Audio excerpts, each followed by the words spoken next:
예, 안녕하십니까. 발제를 맡은 한국과학기술기획평가원 김성규입니다. 저는 녹색 전환 전반과 에너지 혁신 생태계 전반에 걸친 전략 방향에 대해서 발제하도록 하겠습니다. 우선 현 시점은 되게 중대한 시점으로 어떻게 보면 기후변화 피해와 또 대응에 따라서 어떤 선택을 하고 어떤 미래를 만들 것인가라는 중대한 기로에 서 있는 부분이라고 생각을 하고 있고요. 그런 부분에 대한 여러 가지 연구 결과를 말씀드리도록 하겠습니다. 우선 최근에 나오는 연구 결과들은 이제 어떻게 보면은 기후 위기가 심각하다, 피해가 극대 피해가 점점 커지고 있다라는 그런 부분에 일관적인 메시지를 던지고 있습니다. 어떻게 보면은 기후 위기가 기후 재앙으로 전환되면서 그런 우리 인류가 감당해야 될 피해가 전반적으로 커지고 있고 심각해지는 상황을 반영하고 있는데요. 예를 들면 2023년 WEF 같은 경우에는 GDP의 1.5에서 2.8%의 연간 피해가 우리에게 직면할 수 있다라고 경고하고 있고요. 가장 최근 연구인 2024년 네이처 연구의 결과에 따르면 연간 19%의 생산성 손실이 온다. 쉽게 말하면 우리가 얻을 수 있는 소득이 20% 정도가 그런 기후 피해로 인해서 촉발된다라는 이야기를 하고 있고요. 또 동시에 이런 기후 위기가 전 지구적인 것과 동시에 어떤 지역별 차별이 존재하는데 특정 지역은 이익이 되기 때문에 이러한 글로벌 탄소 중립에 있어서 이해관계가 대립될 수 있다라는 가능성도 역시 시사하고 있습니다. 그리고 최근 연구 결과는 한층 더 나아가서 이제 비용 편익 분석에 대한 내용들도 많이 나오고 있습니다. 이러한 연구의 공통점은 시간이 점차 흘러갈수록 그런 기후 대응을 빠르게 하는 것이 더 많은 이익이 된다라는 이야기를 하고 있는데요. 어떻게 보면 가장 최근에 IMF의 연구 결과가 가장 많이 인용되는 어떤 연구 보고서가 아닐까라고 생각합니다. 2050년까지 질서 있는 탄소 중립 전환이 이루어진다면 세계 경제 성장률이 7% 올라가는 효과가 있다. 어떻게 보면 지금 고탄소, 화석연료 기반의 생태계에서 저탄소 생태계로의 전환을 성공적으로 한다면 비용 투자보다 어떻게 보면 편익이 더 커지는 상황이 전개될 수 있다라고 얘기를 하고 있고요. 또 우리나라 역시 관련해서 대한상의와 같은 연구기관에서는 그런 투자 편익이 2050년부터 지속적으로 발생을 하고 기후 변화를 어떤 피함으로써 얻게 되는 총 이익이 어떻게 보면 국가의 미래를 좌우할 수 있다라는 어떤 조심스러운 연구 보고서를 쓰고 있습니다.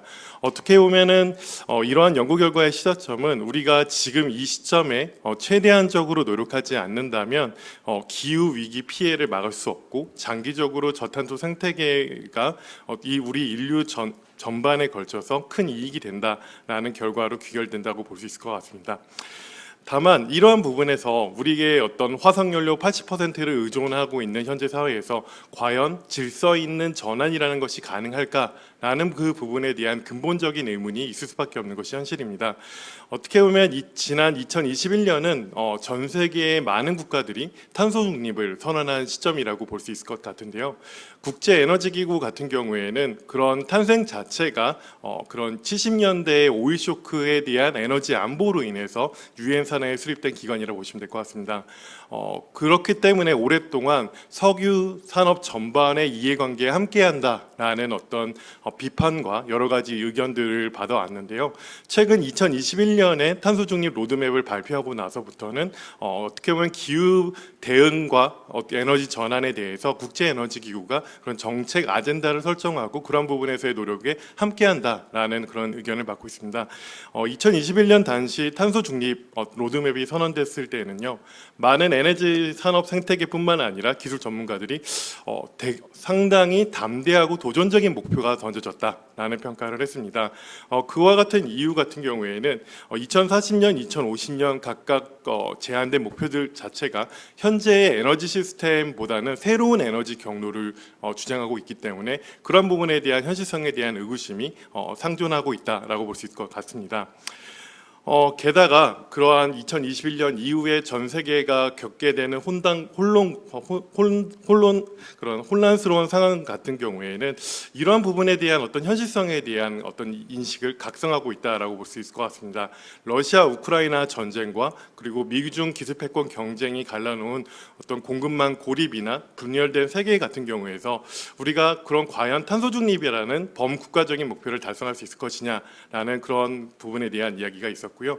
그리고 에너지상 정책의 3대 방향인 기후 환경, 에너지 안보, 그리고 경제 성장이라는 이런 세 개의 방향에서 코로나 시기에 화석 연료가 수요가 일시적으로 위축되었을 때 탄소 중립이라는 그런 부분들이 강조되었다면, 코로나 이후에서의 경제 성장과 또 분열된 어떤 글로벌 경제 생태계에 대한 대응의 측면에서 볼 때 에너지 안보라는 측면들이 더 강조되면서, 어떻게 보면 이러한 가치의 이동들이 고정되어 있지 않고 어떤 변동성이 커지고 있기 때문에, 이런 부분에서 볼 때 과연 탄소 중립 자체가 현실 가능한 목표인가라는 그런 부분에 대한 여러 가지 이견과 다양한 의견들이 제시되고 있는 상황이라고 보시면 될 것 같습니다.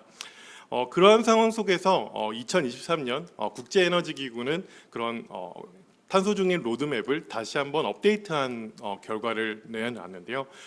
여전히 도전적이고 어렵지만 탄소 중립은 가능하다라는 이야기를 합니다. 어떻게 보면 2050년 목표를 보게 되면 재생에너지, 어떻게 보면 현재 전력 생산의 한 15에서 20%를 차지하고 있는 재생에너지가 전력 부분의 90%를 차지해야 되고, 원자력 같은 경우에는 현재의 2배 정도에 되는 부분들이 발전량으로 전환이 돼야 되고, 수소 기술 역시 상당한 수요를 차지해야 되는, 어떻게 보면 기존과 다른 생태계를 만들어야 되는 여러 가지 도전 과제가 상존되어 있지만, 여전히 기술 경로적으로, 경제 사회 경로적으로도 가능하다라는 주장을 하고 있습니다. 이러한 부분에 대해서는 시장과 여러 가지 에너지 업계에서는 다양한 이견을 내고 있는 것 같습니다. 어떻게 보면 탄소 중립 로드맵은 범국가적인 목표, 어떤 가야 할 길, 당위성을 제시한다라고 한다면, 다양한 에너지 기구에서는 각각의 목적과 현실의 추세를 방향해서 그런 에너지 전환의 어떤 여러 가지 전망을 하고 있다고 보시면 될 것 같습니다. 2050년 기준에서 볼 때 에너지 총량으로 표현되어 있는 하단에, 이제 어떻게 보면은 표의 하단에 있는 점선과 이런 부분을 표현된 것 같은 경우에는 탄소 중립을 가능한 경로로 했을 때의 예상인데요. 어떻게 보면 화석 연료가 증가하는 추세에서 완전히 역전된 화석 연료의 급진적인 감축을 가정을 하고 있고요.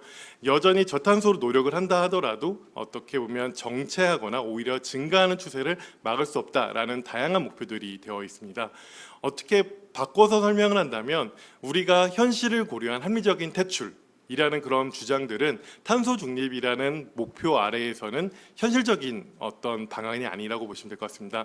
말 그대로 탄소 중립은 이제 급진적인 목표이고, 다양한 상상력과 다양한 노력들이 추가되지 않으면 어렵다라고 보는 부분들이 보다 현실적인 어떤 견해라고 보실 수 있을 것 같은데요. 그런 부분에서 다양한 전망들을 보시게 되면, 에너지 구성에 있어서도 어떤 특정 기술의 어떤 발전이나 경제성, 사회적 상황들을 고려해야 할 때 그런 각 에너지 전문 기관마다의 어떤 여러 가지 전망치들이 존재한다라고 보시면 될 것 같습니다. 어떻게 보면은 화석 연료 감축 속도가 과연 우리가 탄소 중립을 바라는 방향대로 갈 것인가에 대한 이견이 존재하고 있고요. 일예로 국제에너지기구 같은 경우에는 2030년 이전에 그런 석유의 피크 시대가 존재하며, 그런 석유의 과잉 생산으로 인한 석유 수급 불안정이 아닌 가격 불안정과 석유 경제의 어떤 붕괴 위협이 있다라고 경고를 하지만, 오펙과 오펙 플러스와 같은 어떤 그런 석유 생태계 관련 기관들에서는 여전히 석유 수요는 필요하며 적극적인 석유 개발이 필요하다라는 어떤 주장을 하고 있습니다. 그런 부분에서의 이견이 존재하고 있고요. 재생에너지 기반 생태계가 빠르게 증가하고 있고, 예를 들면 2024년 상반기에 유럽에서의 전력 생산에서의 풍력과 태양광이 차지하는 비율이 30%를 초과를 했는데요. 이러한 경제적 어떤 기술적인 혁신과 빠른 확산으로 인해서 증가할 거라는 낙관적인 견해와 함께, 재생에너지의 비중이 높으면 높아질수록 불확실성과 가능성에 대한 보완적 기술이 없다면 어떤 그런 전환 속도가 지체되거나 정체될 수밖에 없다라는 견해가 있는 것 같습니다. 그리고 동시에 원자력 수소 기술 역시 그런 탄소 중립에 있어서의 중요 요소를 담당하는 기술로서 기술 혁신과 그런 산업 생태계 확장으로 인해서 적절한 역할을 할 수 있다라는 전망과 함께, 현재 시점에서 볼 때 여러 가지 도전 과제들이 존재하며 그 도전 과제에 대해서 과연 극복 가능할 수 있을지, 이러한 부분에 대해서는 여전히 불안전한 어떤 전망이 존재한다라는 그런 생각들이 상존한다라고 보시면 될 것 같습니다. 이런 측면에서 우리가 바라볼 때 결국에는 탄소 중립이라는 부분을 현실적으로 반영한 부분은 어떻게 우리가 고려할 수 있을까라고 생각한다면 최근에 S&P 글로벌이라는 에너지 정책 기관 다니엘 예긴스가 대표로 있는 기관에서의 전망치를 보게 되면 어떻게 보면 현실을 반영한 그 목표에서는 기술의 혁신을 고려하고 있다라는 결론에 이르게 됩니다. 현재의 어떤 추세를 따르든 아니면은 어떤 불확실성에 의해서 지체가 되든 아니면 분열이 심화가 되든 우리가 원하는 2050년 1.5도를 달성하는 부분은 거의 불가능에 가깝다. 탄소 중립은 목표라기보다는 희망 상황에 가깝다라고 얘기를 하고 있고요. 다만 탄소 중립을 달성하는 두 가지 경로가 존재하는데 첫 번째는 현재는 성숙하지 않은 CCS가 전폭적으로 확장되고 기술 성숙이 빨리 이루어지는 가속화된 CCS 경로와 함께 아니면 수소, 원자력 그리고 재생에너지, 배터리 여러 가지 어떤 탄소 중립 기술들이 다양하게 빠른 속도로 확산되는 다중기술 경로만이 이러한 탄소 중립을 달성할 수 있다라고 이야기를 하고 있습니다.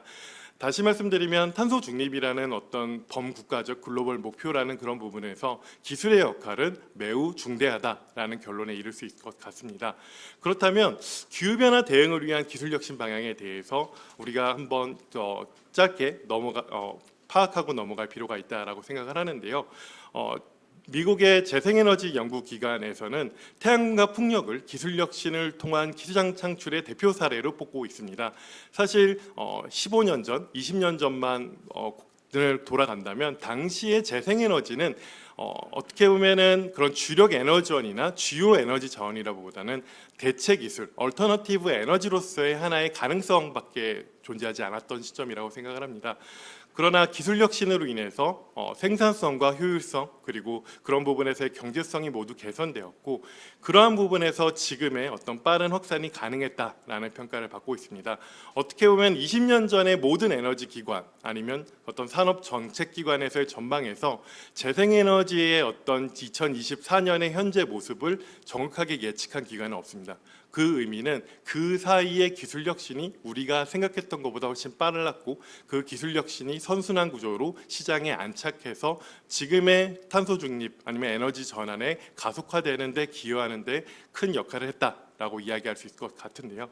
그런 부분에서 현재 중요해지고 있는 어떤 재생에너지 확산 측면에서 볼 때 태양광의 효율을 높인다든지 풍력의 어떤 생산성을 좋게 만든다든지 아니면 2차 전지의 경제성과 신뢰성을 높이는 이러한 기술들에 대해서도 여전히 기술 혁신이 필요하고 그러한 부분에서의 기술 혁신을 위한 여러 가지 R&D, 전략적인 R&D와 또 기술 혁신이 같이 동시에 이루어지고 있다라고 볼 수 있을 것 같습니다. 이런 부분은 탄소 중립 100대 핵심 기술이나 아니면 국가 전략 기술에서도 중대하게 다루는 부분이고 국가가 전략적으로 집중해서 이런 부분에 대해서 기술 생태계 전반의 혁신을 이끌어내고 있다라고 말할 수 있을 것 같습니다. 그렇다면 우리가 탄소 중립에 있어서의 어떤 기본적인 방향은 과학기술 혁신이 결국에는 글로벌 개발 목표와 지속가능한 발전을 위해서의 필수적인 역할을 한다라고 볼 수 있을 것 같은데요. 오늘 주제와 더불어서 수소와 원자력이라는 어떤 두 가지 중요한 기술이 어떻게 보면 앞으로 나아갈 길에 대해서 기술 혁신이 바로 그 기술의 미래와 탄소 중립에서의 우리가 원하는 그림을 그릴 수 있는 공백 기술이 아닐까라는 생각을 합니다. 수소 기술 같은 경우에는 기존의 석유화학의 어떤 공정 과정에서 얻는 부생 수소 등 그런 그레이 수소라고 부르는 부분의 영역과 수요와 기술은 존재했지만 우리 새로운 시장이 요구하는 어떤 청정 수소에 대한 기술력이나 아니면 생산, 저장, 운송 전반에 있어서의 인프라 구축 측면에서는 여전히 기술 혁신과 인프라의 어떤 빠른 확장이 필요한 상태라고 보시면 될 것 같습니다. 다만 산업 영역에서의 탈탄소가 어려운 영역과 에너지 장기 저장 등 그리고 운송 영역의 탈탄소를 위한 수단으로서의 어떤 전략적 가치와 잠재력은 높은 기술이기 때문에 그러한 부분에서의 기술 혁신에 따라서 미래에 대한 전망이 여러 가지로 나온다고 볼 수 있을 것 같습니다.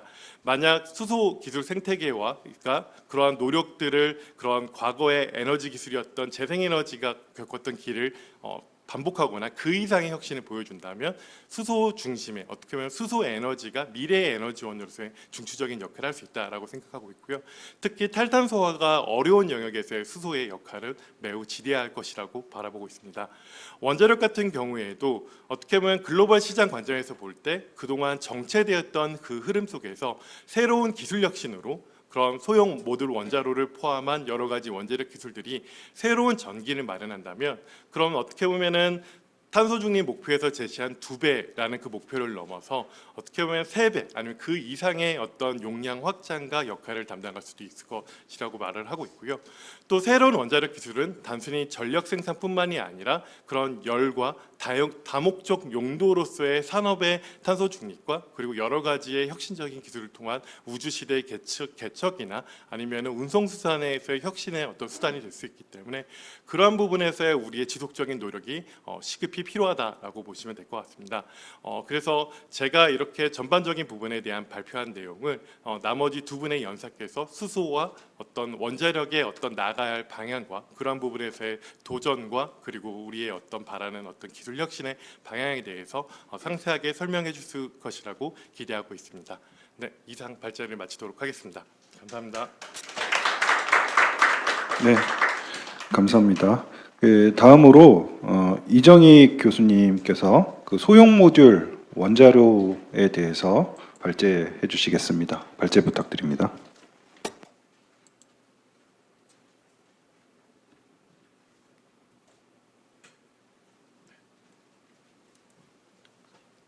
네, 안녕하세요. 카이스트 원작가 이정익입니다. 오늘 소형 모듈 원자로에 대해서 발제를 하게 되었습니다. 일단 초청해 주셔서 감사드리고요. 시간에 맞춰서 짧게 말씀드리도록 하겠습니다.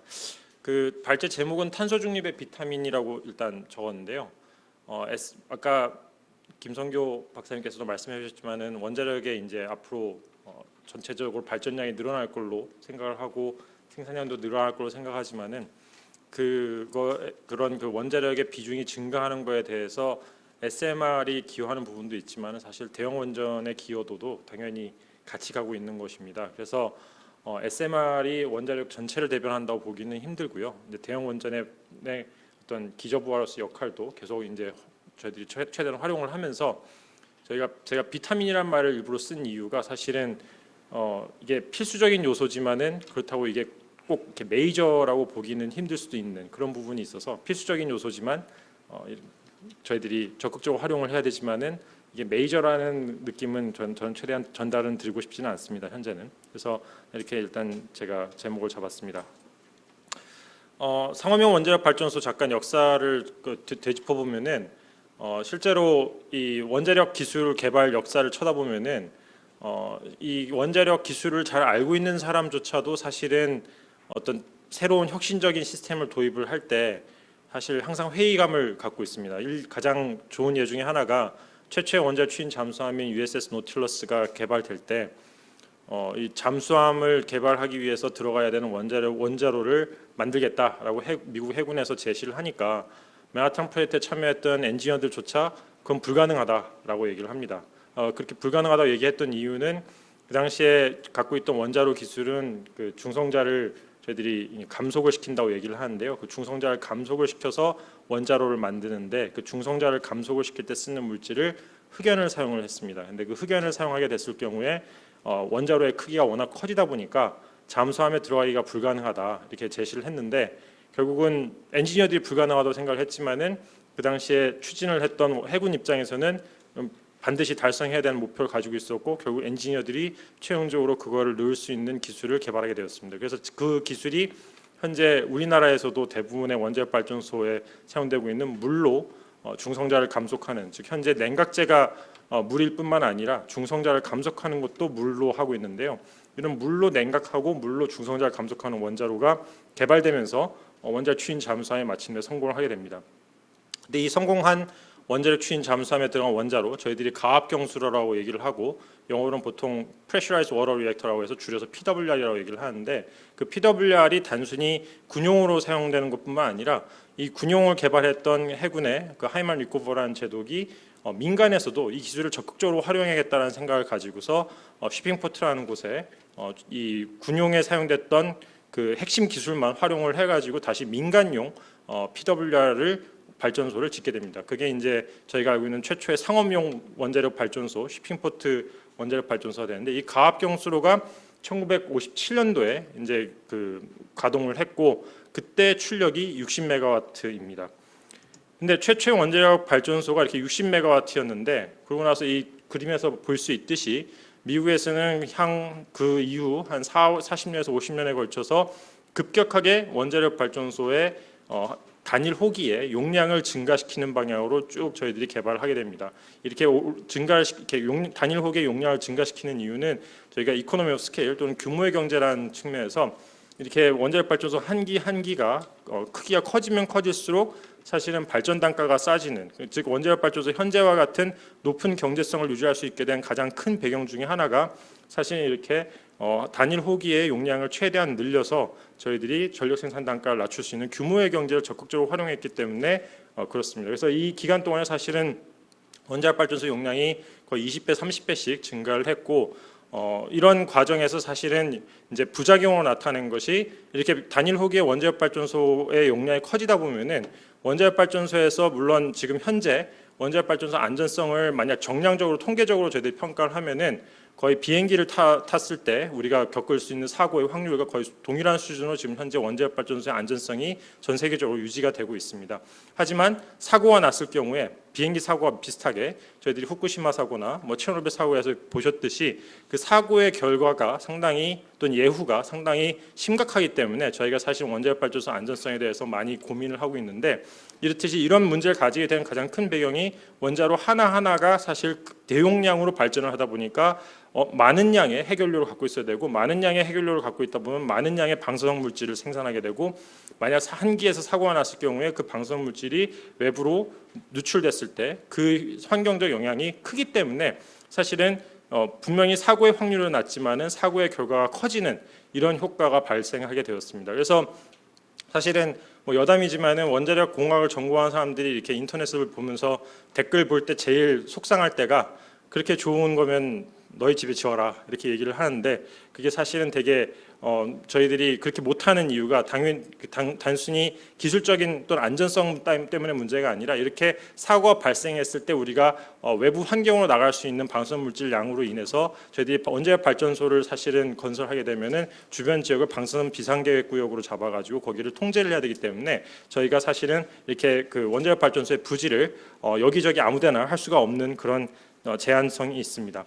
하지만 이런 원자력 기술이 발전을 통해서 사실은 탄소 저감에 기여를 해왔고, 지금까지도 사실은 수력 발전 다음으로 사실 가장 무탄소 발전에서 가장 큰 기여를 해왔습니다. 그래서 사실은 향후 아까 국제기구에서 이제 우리 탄소 중립을 달성하는 데 있어서 중요하다고 생각하는 기술이 사실 신재생 에너지의 급부상도 이제 필요하지만은, 지금까지 전통적으로 무탄소 발전을 해왔던 수력과 원자력의 역할도 계속 유지되고 또는 더 증가를 해야 되는 방향으로 가야 될 것으로 보고 있고요. 이렇게 기여를 할 수 있는 이유는 당연히 전주기 탄소 배출량으로 봤을 때 원자력이 매우 낮기 때문에 이제 이런 원자력 에너지가 사실 탄소 저감에 가장 큰 기여를 해왔다는 걸, 또는 앞으로 해야 된다는 걸 알 수가 있습니다. 그래서 소형 모듈 원전은 사실은 아까 앞에서 말씀드렸던 것 같이 대형 원전의 문제점을 볼 수 있는, 한 호기에서 갖고 있는 방사능 물질량이 크기 때문에 사고가 발생을 했을 때 외부로 나타나는 환경 영향이 크다.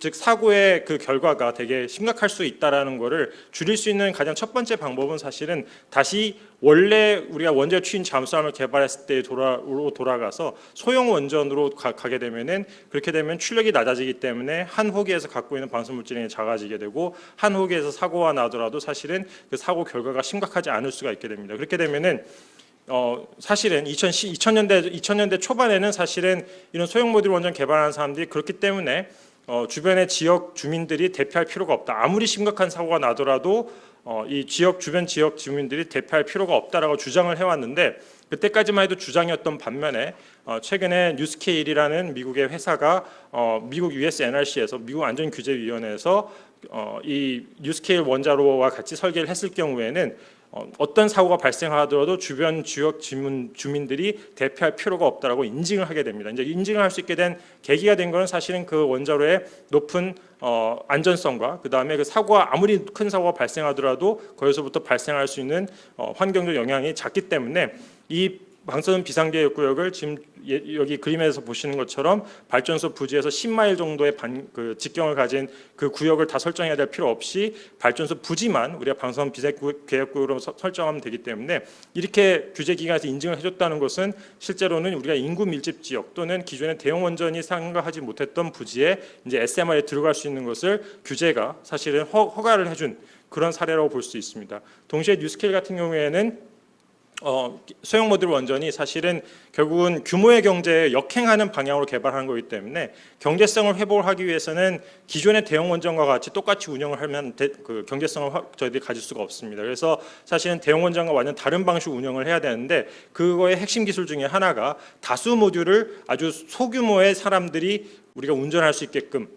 이거를 사실은 뉴스케일이 동시에 기술 개발을 해서 미국의 규제기관으로부터 이걸 인증을 받음으로 인해서 사실은 소형 모듈 원전의 안전성과 그다음에 경제성을 이렇게 같이 갖고 갈 수 있는 가능성을 보여줬다는 측면에서 사실은 되게 괄목할 만한 기술 개발 그 결과물이라 생각을 합니다. 이런 것으로 인해서 사실은 SMR 개발이 더 이제 가속화되기 시작했다고 저는 생각을 하고요.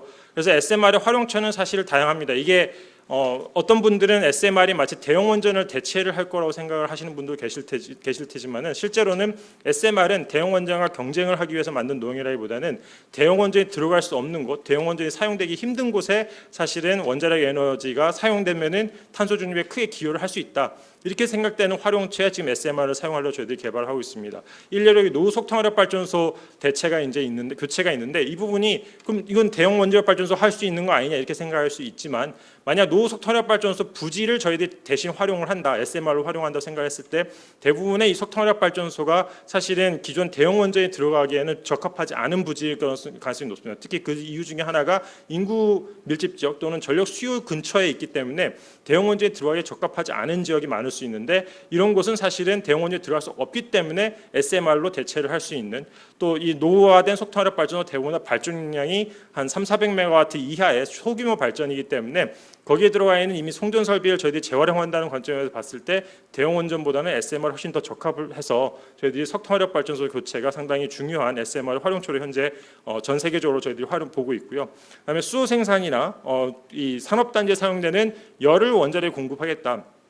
이 부분도 결국은 대형 원전 같은 경우에는 이런 설비를 저희들이 호스팅을 하거나 여기에 필요한 열을 공급하기에 있어서 여러 가지 현재 규제로서는 이 공급하는 것이 되게 제한적일 수 있는데 SMR과 같이 안전성이 이렇게 극대화된 원자로와 같은 경우에는 이런 성능도 이런 영역에도 우리가 기여를 할 수 있기 때문에 사실 SMR이 이제 이런 영역에 활용될 걸 생각을 하고서 저희들이 개발을 하게 되었습니다.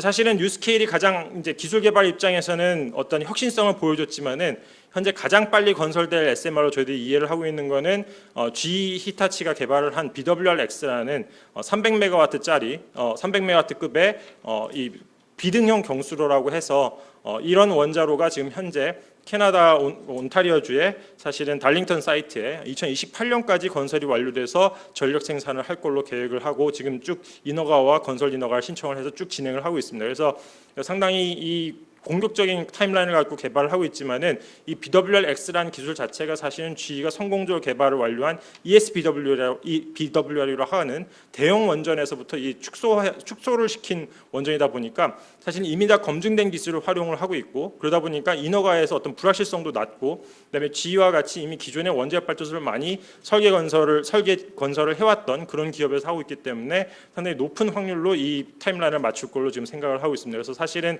현재 가장 빨리 만들어질 SMR로 저희들이 생각하고 있는 BWX 2028년에 이제 완공이 될 걸로 지금 생각을 하고 있고요.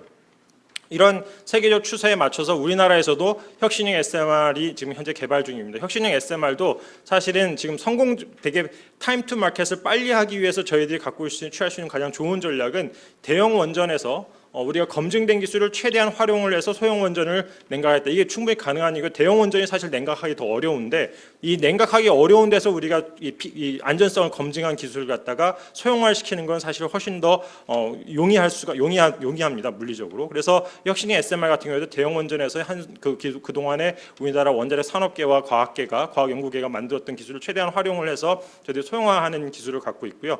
그래서 이걸 지금 현재 저희들이 내년도 말에는 적어도 표준 설계 인허가를 신청을 하고 이제 앞으로는 2030년대 중반까지는 저희들이 실증을 할 수 있게끔 지금 목표를 가지고 진행을 하고 있습니다. 그래서 현재 11차 전력 수급 계획을 저희들이 계획을 하면서 여기 이 그림에서 보시는 것처럼 2035년, 2036년쯤에 저희들이 소형 모듈 원전을 적어도 한 700메가와트급 정도로 저희들이 실증을 하겠다. 근데 700메가와트라는 이런 용량이 나오게 된 배경은 사실 혁신형 SMR이 현재 한 모듈당 170메가와트고 그 170메가와트가 4기가 들어가야 되면 680메가와트 정도 되기 때문에 저희들이 대략 한 700메가와트 정도로 지금 이제 예상을 하고 2030년 중반에 충분히 건설이 될 수 있다. 실증이 돼서 우리가 충분히 전력을 공급할 수 있다라는 그런 그 평가를 통해서 지금 현재 전력 수급 계획에 반영이 되어 있습니다. 그래서 현재 이제 저희들이 계획대로 쭉 개발을 했을 경우에는 2030년대 중반에 우리나라에서도 이제 소형 모듈 원전을 이용을 해서 전력 생산이 충분히 가능할 걸로 보고 있습니다. 근데 지금까지 말씀드린 원자력 발전소들은 사실은 이제 3세대 원자로라고 해서 1세대가 아까 처음에 말씀드렸던 그 원자 추진 잠수함에 들어간 그런 소형 원전, 그다음에 2세대가 이렇게 급격하게 대형화를 통해서 우리가 대형 원전을 만든 게 이제 2세대. 그다음에 3세대가 이 2세대의 기술을 그대로 갖고 가면서 경제성을 유지를 하면서 안전성은 아주 높여가지고 현재 아까 말씀드렸던 뭐 비행기 사고 정도 나는 확률로 우리가 만들 수 있게끔 만든 원전이 지금 이제 3세대 원전을 보시면 될 것 같은데 그 3세대 원전은 다 지금 1, 2, 3세대가 공통적으로 대부분 다 물을 냉각제로 쓰고 물을 감속제로 쓰는 원자력 기술에 이제 기반을 하고 있습니다. 이제 4세대 원전부터는 저희들이 차세대 원자로로 부르는데 또는 선질 원자로로 현재 부르고 있는데 이 경우에는 물을 냉각제로 쓰지 않고 저희들이 다른 이 냉각제를 사용함으로 해서 기존의 원자력 발전소에서 하지 못했던 다른 영역에 이제 어떤 애플리케이션을 가져가려고 하는 것이 이런 선진 원자로가 되겠습니다.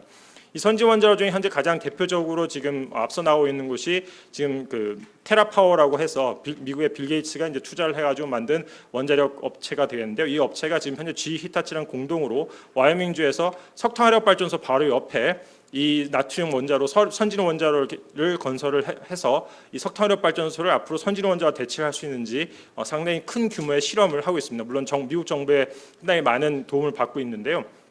이 원자로 같은 경우에는 이미 건설 인허가를 신청을 했기 때문에 사실 상당히 빠른 지금 페이스로 개발이 진행이 되고 있고 특히 에너지 저장 시스템도 같이 갖고 있어서 부하 추출력도 아주 우수할 걸로 지금 예상을 하고 있습니다. 또 이 미국에 지금 또 미국 정부가 하나 더 지금 그 실증을 지원하고 있는 원자로 중에 고온가스로 노용이 있는데 이런 엑스에너지에서 만든 XE100과 같은 원자로 같은 경우에는 다우케미컬과 같이 이제 그 석유화학공업에 필요한 열을 공급하는 원자로로 해서 현재 또 건설 인허가 를 아마 금년에 신청하는 걸로 현재 되어 있습니다. 그래서 이렇게 기존의 산업단지에 열을 공급하는 목적으로 사실 대형 원전이나 기존 원자로가 잘 사용이 되지 못했는데 이런 선진 원자로를 사용하게 되면 물이 아닌 냉각제를 사용할 수 있게 되고 물이 아닌 냉각제를 사용하게 되면은 기존의 원자력에서 열을 공급할 수 있는 온도가 훨씬 더 올라가기 때문에 저희들이 더 다양한 활용처에 이 원자력 에너지를 사용할 수 있게 됩니다. 그래서 우리나라 같은 경우에도 현재 비단 전력만 저희들이 탄소 중립을 해야 되는 것이 아니라 산업 공장 중에서 특히 철강, 석유화학, 시멘트와 같은 공정에서도 이 탄소 중립을 실현해야 되는데 이쪽에서 사실은 탄소를 배출하지 않는 여론을 찾기가 상당히 이제 도전적인데 여기에 이제 원자력을 사용할 수 있겠다라고 생각해서 원자력 연리용 협의체라는 것이 현재 구성이 되어 운영이 되고 있고 금년에 사실 이번 달에 과기부 주도로 민간 합작 사업이 시작을 해서 아까 보여드렸던 고온가스로와 같이 이런 헬륨을 냉각제로 사용하는 원자로가 개발이 돼서 앞으로 이제 산업에 필요한 공정열 제공과 그다음에 수소 생산에 필요한 고온 증기 같은 것들을 생산할 수 있게끔 하는 원자로 실증을 현재 추진을 하고 있습니다. 그래서 우리나라에서도 현재 단순히 전력에서만 우리가 SMR과 원자력을 사용하는 것이 아니라 산업 공정에서도 탄소 중립에 기여하는데 이런 선진 원자로 기술을 개발하고 실증을 하는 걸 이제 본격적으로 진행을 하고 있다는 걸 말씀드리고 싶고요. 이와 더불어서 우리나라 민간 산업체는 이미 우리나라의 기술 개발에만 투자하는 것이 아니라 사실은 해외 선진 원자로 개발사와도 적극적으로 협력을 해서 기존의 원자력 산업계와 최근에 많이 달라진 점은 기존의 원자력 산업계는 정부 주도로 모든 일이 이루어지던 반면에 현재 원자력 산업계는 점점점 민간 주도로 바뀌어지고 있고 점점점 민간 투자가 늘어나고 있어서 앞으로는 민간 주도의 원자력 산업 또는 원자력 에너지 이용 이런 쪽으로 바뀌지 않을까 이렇게 생각을 하고 있습니다. 마지막으로 이제 우리가 탄소 중립을 얘기를 할 때 발전 그다음에 이 산업 쪽도 중요하지만 사실 교통도 중요한데요. 우리나라 같이 이제 특히 조선해양 산업이 아주 우수한 그런 기술을 갖고 있는 나라에서는 해양 산업에 특히 해운 산업에 탄소 중립을 달성하는데 저희들이 상당히 크게 기여를 해야 되고 이런 측면에서 봤을 때 해양 산업이 지금 사실은 이산화탄소 배출 규제가 상당히 심각하게 들어오게 되는데 이런 쪽에 이제 원자력을 지금 적용을 하려고 많은 그 우리나라 조선 기업뿐만 아니라 중국의 조선기업, 일본의 조선기업들도 이제 많이 투자를 하고 있습니다. 그래서 이 기존에는 원자력 추진만 저희들이 생각을 해왔지만은 이제는 앞으로는 해양 발전이나 그 다음에 심지어 우리가 생각하지 못했던 해양 부지를 원자력 발전소 부지가 꼭 육상에만 있는 것이 아니라 해양 부지를 활용할 수 있는 이런 해양 기술과 접목을 해서 우리가 선진 원자로나 SMR이 앞으로 해양에서도 적극적으로 활용될 수 있지 않을까 이렇게 생각을 하고 있습니다. 네, 이상으로 발표 마치도록 하겠습니다. 감사합니다.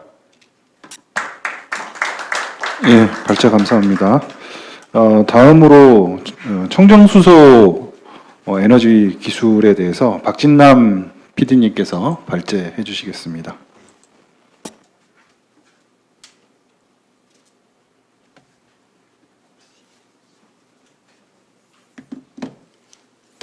네, 안녕하세요. 네, 바로 시작하도록 하겠습니다. 제가 오늘 말씀드릴 내용은 수소 에너지 관련 내용이고요. 개요, 정부 수소 정책, 그 다음에 여러 가지 분야에 대한 생태계 전략에 대해서 설명을 드리겠습니다. 먼저 수소 경제를 우리나라가 계획하는 것을 보면 여기 가운데에 있는 부분이 수소 전기차, 그리고 수소 충전소, 수소 생산, 이송 저장입니다. 이 네 가지 영역이 활성화되면 수소 전기차와 수소 충전소 인프라는 잘 돌아가게 됩니다. 이것들이 잘 돌아가게 되면 여기에서 이제 확대를 해서 이제 수송용, 그러니까 버스, 트럭, 항공, 선박 쪽으로 이제 수송용으로 수소 시장이 확대가 될 것이고요. 거기에서 더 나아가게 되면 이제 수소 발전용으로까지 확대가 됩니다. 수소 발전은 이제 연료전지 또는 수소 혼소 터빈, 암모니아 혼소, 석탄 화력 발전 등이 있습니다. 여기서 한 단계 더 나가게 되면 최종적으로는 산업용 수소 활용까지 이제 이어지게 되고요. 산업용 수소 활용은 정유나 석유화학, 대표적으로는 수소 환원 제철 등이 있습니다. 수소 생산과 활용의 전 과정을 보면 수소는 크게 수소 에너지는 생산 부분, 저장, 운송 부분, 활용 부분이 있습니다. 생산 부분은 보시는 바와 같이 그레이 수소, 블루 수소, 그린 수소 등 다양한 부분이 있고 또 해외에 수입하는 수소들이 있습니다. 그리고 저장, 운송 쪽에는 기체와 액체, 그다음 해상 운송 등이 있고요. 활용 쪽에서는 말씀드린 수송용, 발전용, 산업용이 대표적인 경우가 되겠습니다. 수소를 우리나라의 수소를 공급하는 방안은 이제 제일 대표적인 게 부생수소가 있고요. 부생수소는 이제 대산이나 여천, 울산에 있는 석유화학 단지에서 대부분 발생하고요. 지금 우리가 사용하는 수소는 대부분 부생수소이지만 현재는 수요가 적어서 그렇고 장기적으로 수요가 늘어날 경우에는 부생수소의 비중은 아주 줄어들 것입니다.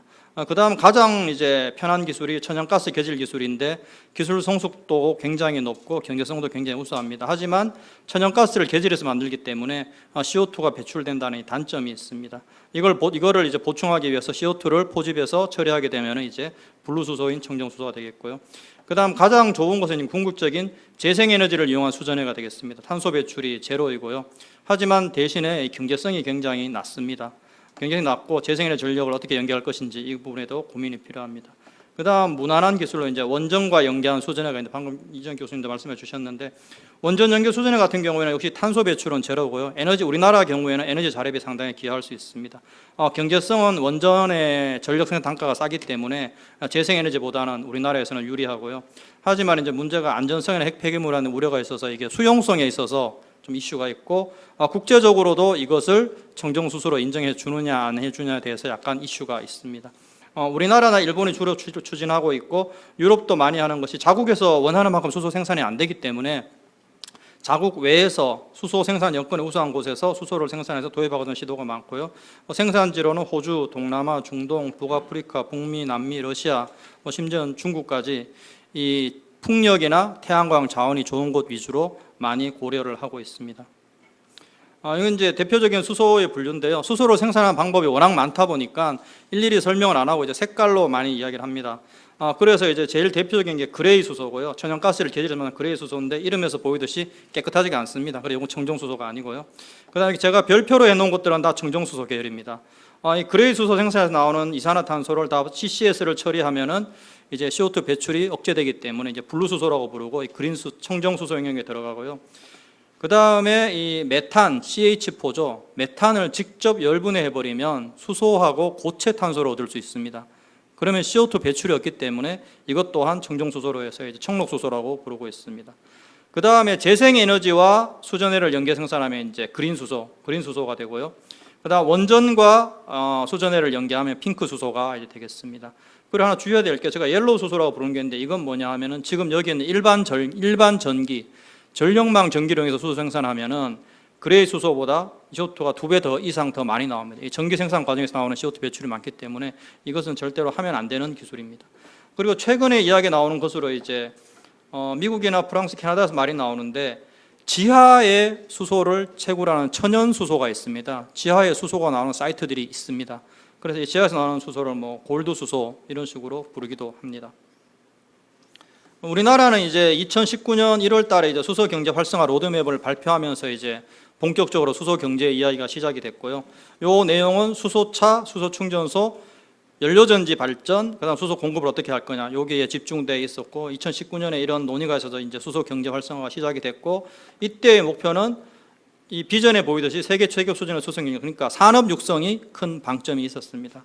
근데 이제 2020년 10월 달에 우리나라가 탄소 중립을 선언했는데 이 탄소 중립을 선언하면서 이제 수소 경제를 보는 시각이 산업 육성보다는 탄소 중립에 기여하는 쪽으로 바뀌었고요. 그걸 반영해서 2021년 11월 달에 수소 경제 이행 기본 계획이 발표가 됐습니다. 이 기본 계획은 크게 4가지 카테고리가 있는데 첫 번째는 청정 수소 생산, 두 번째는 이제 인프라 구축, 세 번째는 활용입니다. 요 세 가지 영역에 대해서 이야기했고 나머지는 이제 이거를 위한 이제 백업이고요. 그래서 4가지 영역이 있었고 보시면은 수소 활용에 있어서 특이한 걸 보면 2050년에 수소 사용량이 2,790만 톤입니다.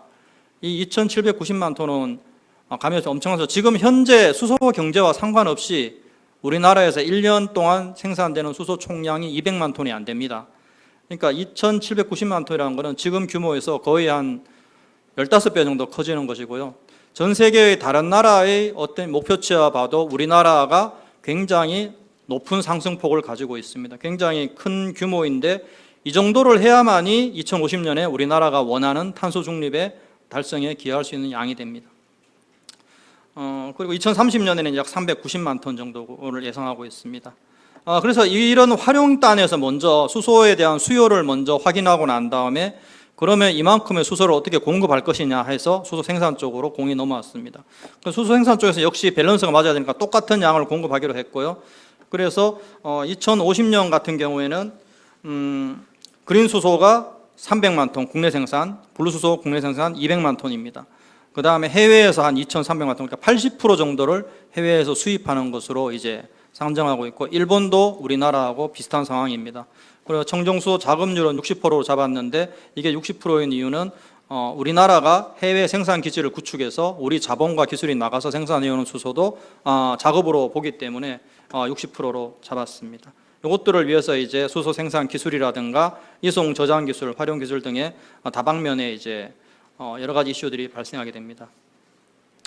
궁극적인 목적은 2050년에 이제 온실가스가 7.3억 톤 중에서 7.3억 톤을 감축을 해야 되는데 그 중에 수소가 2억 톤을 하겠다는 굉장히 수소 쪽에 제가 보기에는 할당량이 굉장히 많습니다. 2억 톤을 수소 쪽에 밀어놨고요. 그 결과 수소에 의한 발전이 전체 발전량의 약 4분의 1 이 수소로 이루어질 거고요. 최종 에너지 소비의 약 3분의 1 정도를 수소로 하는 것으로 지금 상정하고 있는데 제가 보기에는 좀 수소 쪽에 할당된 양이 많은 것으로 보입니다. 이제 좀 구체적인 내용입니다. 수소 활용 쪽을 보시면은 진입 장벽은 수송용, 발전용, 산업용 순입니다. 수송용은 경쟁 상대가 기존의 휘발유와 같은 연료입니다. 그래서 수소가 충분히 경쟁이 가격이나 이러면서 경쟁이 가능하고요. 하지만 발전용으로 넘어가면 이제 아까 가격이 저렴한 원자력이라든가 여러 가지 다른 발전이 있기 때문에 훨씬 경쟁의 강도가 올라갑니다. 수소가 진입하기 어렵죠. 산업용은 발전용보다 더 많은 양과 더 낮은 가격을 요구하기 때문에 진입 장벽이 더 높습니다. 탄소 중립 기여도는 또 수송용, 발전용, 산업용 순이라서 사실 궁극적으로는 산업용, 발전용이 활용이 돼야만이 이제 수소가 이제 기여할 수 있고요. 우리나라는 이제 수소 전기차나 발전용 연료전지 기술에서 세계 최고 수준의 역량인데 문제는 이제 이게 현재 수소에서 메이저라고 보기가 좀 어렵습니다. 궁극적인 수소의 목적은 탄소 감축이고 발전용, 산업용인데 이 두 개는 수송용과 발전용 연료전지고 발전용 연료전지는 또 수소 터빈이나 암모니아 혼소 등의 경쟁 상대가 있어서 이것만 가지고 우리나라가 수소 에너지 분야에서 자리를 잡기에는 아직까지는 부족한 상황입니다. 대규모 발전용으로 이제 수소 터빈이나 암모니아 혼소 석탄의 발전이 가능하고요. 읽어보시면 아시겠지만 지금 수소 터빈은 50% 수소 혼소를 이제 개발 중이고요. 암모니아는 20% 혼소를 기술 개발하고 있습니다. 그래서 근데 여기에서 이제 이 대규모 발전을 하려면은 궁극적으로 청정 수소나 청정 암모니아가 대량으로 공급될 수 있어야 되는데 그 공급 방안이 여전히 간단하지가 않습니다. 물량과 가격 두 가지 다 관건이 되겠습니다. 그리고 또 하나 특이한 것은 암모니아 혼소 석탄화력 발전 기술 같은 경우에 한국, 중국, 일본은 굉장히 호의적입니다. 동남아도 호의적이고 하지만 유럽이나 미국 같은 국가들은 이거에 대해서 굉장히 비판적입니다. 왜 석탄 화력 발전을 죽이지 않고 생명을 연장시키느냐 이렇게 해서 굉장히 공격적이라서 이것에 대해서는 지금 국제적으로 컨센서스가 되어 있지 않습니다. 수소 터빈은 국제적으로 모든 국가가 다 관심을 가지고 추진하고 있습니다. 그다음 산업용 활용은 연료하고 원료로 활용이 가능하고요. 우리나라는 30년까지는 산업용 활용이 없습니다. 가장 먼저 계획을 낸 게 포스코가 30년까지 수소난 제철로 철강을 100만 톤 생산하겠다 했는데 이걸 위해서는 수소가 10만 톤 필요합니다. 청정 수소로. 그래서 지금 현재 포스코는 이거를 확보할 수 있는 구체적인 계획이 아직까지 세우지 못하고 있고 계속 방법을 모색하고 있습니다. 나머지 부분도 있는데 나머지 부분은 먼 미래 이야기라서 좀 생략하도록 하겠습니다. 수소 생산 부분에 있어서는 지금 단기적으로는 부생 수소를 쓰고 있고요. 계질 수소까지도 사용할 겁니다. 그레이 수소지만 방법이 없기 때문에. 하지만 시간이 지나면 이제 블루 수소나 청록 수소에 의존할 거고 장기적으로는 무탄소 전원을 이용한 수전의 수소 그러니까 원전 또는 재생에너지를 이용한 수전의 수소로 갈 수밖에 없습니다. 현재 우리 추소 충전소는 전부 다 부생 수소로 공급받고 있다고 생각하시면 되고 현재 사용되는 수소는 다 부생 수소입니다. 계질 수소는 국가적으로 설비가 몇 군데 구축이 됐는데 활용도가 낮습니다. 왜냐하면 우리나라의 수소의 소비지와 생산지가 위치가 다르기 때문에 설사 생산량이 더 많더라도 소비지에 다 공급이 안 되는 상황이니까 이 어떤 유통의 균형이 필요해서 그런 측면에서 생산량은 충분하고 계질 설비도 있는데 얘들을 활용을 많이 못하는 상황이 발생하고 있습니다. 블루수소는 SK에서 이제 보령에 25만 톤规模공장 건설을 추진하고 있는데 아직까지 확정하지는 못했고요. 생산된 CO2는 해외에 묻을 예정입니다. 청록수소는 이제 R&D 단계고요. 그린수소는 말씀드렸듯이 궁극적인 기술이지만 생산 단가가 높고 유럽이나 중국 등은 굉장히 공격적으로 수백 메가와트짜리 수전의 설비를 구축하고 있습니다. 하지만 우리나라는 현재 제일 큰 곳이 이제 10메가와트 실증을 이제 애기평에서 하고 있고요. 그린 생산의 가장 큰 이 가격은 캐펙스는 수전의 설비 가격, 오펙스는 전력 요금이 되겠습니다. 핑크 수소는 이제 원전 전력을 활용하고 저가로 정도 대량 생산할 수 있는 굉장히 좋은 수단인데 원전 1기가와트를 만약에 수소 생산에 전적으로 할당하면은 약 15만 톤 정도 수소로 생산할 수 있습니다. 원전 한 기로. 근데 이 원전 전력 수전의 활용을 하고 이걸 청정수소 인정을 받으려면은 규제나 텍스노미 등 해결할 과정이 있어요. 예를 대표적으로 이 고준위 방사성 폐기물 이거 저장 시설이 없는 국가에서 생산한 전기는 청정 전기로 아마 인정을 못 받을 겁니다. 텍스노미 쪽 이슈가 많이 있습니다. 그다음 해외 청정 생산 기술 확보를 위한 노력이 필요하고 이걸 위해서는 국내 자본 확보 및 국내 일을 할 수 있는 기술 확보가 필요하고 저희가 그걸 노력하고 있습니다. 이송민 저장은 이제 현재는 다 고압 튜브 트레일러 이렇게 실어 나르고 있습니다. 잘 실어 나르고 있고 중기적으로는 이제 액체 수소가 더 많이 실어 나를 수 있기 때문에 액수 탱크로리를 이제 활용할 거고요. 장기적으로는 이제 천연가스 배관망처럼 이 배관망을 이용할 겁니다. 그리고 수출입을 하기 위해서는 이제 새로운 해상 운송 기술 개발이 필요합니다. 현재는 200기압 튜브 트레일러로 이제 하고 있는데 450기압 튜브 트레일러는 지금 실증하고 있습니다. 개발해서 액체 수소 탱크로리는 전량 수입이고 국내에서 이제 막 개발해서 실증을 하고 있는 단계고요. 배관망은 이제 석유화학 단지에는 있지만 아직까지 국가적으로는 구축이 안 돼 있지만 장기적으로 구축 예정이고, 해외 수소 수입이 굉장히 이슈가 많은데 대부분 사람이 예측하기에 암모니아가 먼저 진행될 것이고 액체 수소는 굉장히 장기적으로 갈 것이다. 왜냐하면 암모니아 같은 경우는 국제 무역망이 되어 있습니다 이미. 그러니까 여기에 무역망에 끼어들기만 하면 되는데 액체 수소 같은 경우에는 아무런 인프라가 없습니다. 그래서 완전히 제로 베이스에서 전부 다 구축해야 되기 때문에 단시간 내에 되지 않을 거라고 예상하고 있습니다. 거의 마지막 수소 충전소는 지금 현재는 대부분 이제 700기압 수소 충전소 대부분이고요. 올해부터 이제 액체 수소 충전소가 가동을 시작했습니다. SK에서 이제 인천에서 액체 수소 생산하기 시작했기 때문에 가동을 시작했고, 지금 핵심 소부장의 국산화, 내구성 및 효율 향상을 위해서 이제 통해서 경제성 확보하는 걸 중요하게 생각하고 있고요. 뭐 여러 가지 이슈들이 있는데 고압 기체 수소 충전소하고 액체 수소 충전소는 장단점이 있습니다. 그래서 결국은 시장 상황에 따라서 이제 점유율이 결정되고 될 거고요. 수소 충전소는 대용량화 그리고 또 고속 충전 이런 것들을 통해서 경제성 향상을 추진하고 있고요. 현재 수소 충전소 구축된 물량을 보면은 우리나라가 세계 2위 정도입니다. 중국이 1위인데 하지만 이 구축의 질이나 이용률을 고려하면은 수준은 우리나라가 세계 최고 수준이라고 생각을 합니다. 네, 이상입니다. 감사합니다.